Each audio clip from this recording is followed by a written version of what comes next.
I'm Karis. I studied Writing and Rhetoric, Book 11, and this is my ceremonial speech. Untended, forgotten, and alone in their last moments. This would be the most massive undertaking she had ever attempted. Could she, one person, bring about any kind of change to this hopeless abyss of misery? Florence Nightingale is worthy of honor for her perseverance and courage to step up as a leader in order to revolutionize hospitals and medical care across Europe. Conflicts and hardships could not stop her. Through it all, she remained a beacon of light and hope to those around her.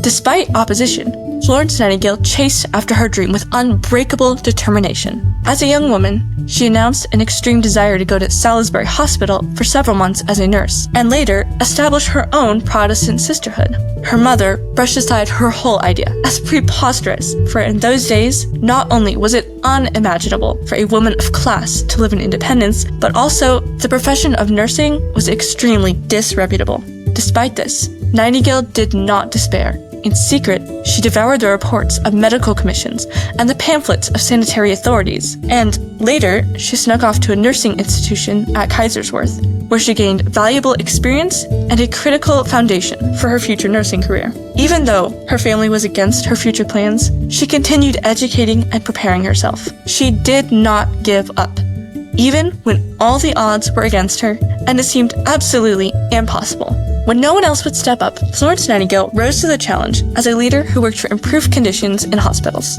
During the Crimean War, she was one of a handful of women who became nurses in the overcrowded hospital at Scholé. However, her work there was not easy, for in the hospital, it was her duty to provide the services of herself and her fellow nurses when asked for by the doctors, and not until then. In the beginning, the majority of the surgeons were hostile and suspicious. But eventually, with all the gentleness of supreme strength, she managed at last to win the favor and respect of the discouraged men in authority there. And through all her tireless work, order, common sense, and hope dawned at Scutari. Nightingale drastically improved sanitation, reorganized the kitchen and laundries, and began caring for the soldiers' psychological and spiritual needs in addition to their physical ones. This remarkable woman was, in truth, performing the duties of an administrative chief. And yet, none of this was done by sweet gentleness or womanly self-abnegation, but rather it was by strict method, by stern discipline, by rigid attention to detail, by ceaseless labor,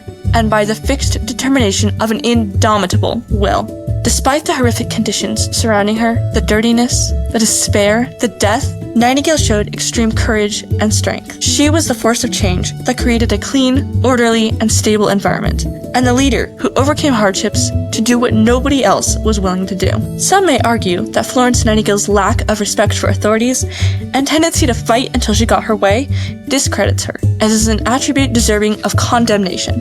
In her decision to become a nurse, she went completely against her parents' wishes in what was seen as an act of disobedience and defiance. But Nightingale did not stop there. While a nurse at the Scutari Hospital, she was performing the duties of administrator-in-chief, thus overstepping her role and showing disrespect for the authorities above her.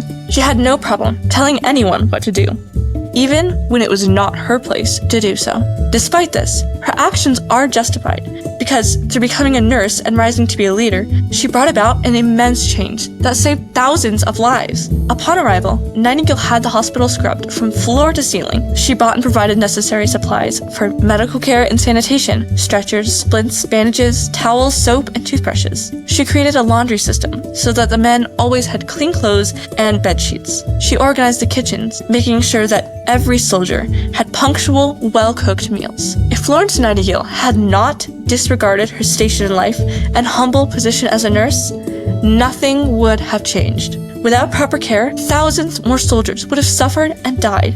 The hospital would have remained unsanitary and neglected. But thanks to her, light was brought into darkness and hope into despair. Florence Nightingale's strength of character, courage to do what was thought impossible, and determination to persevere despite adversities deem her worthy of praise and honor.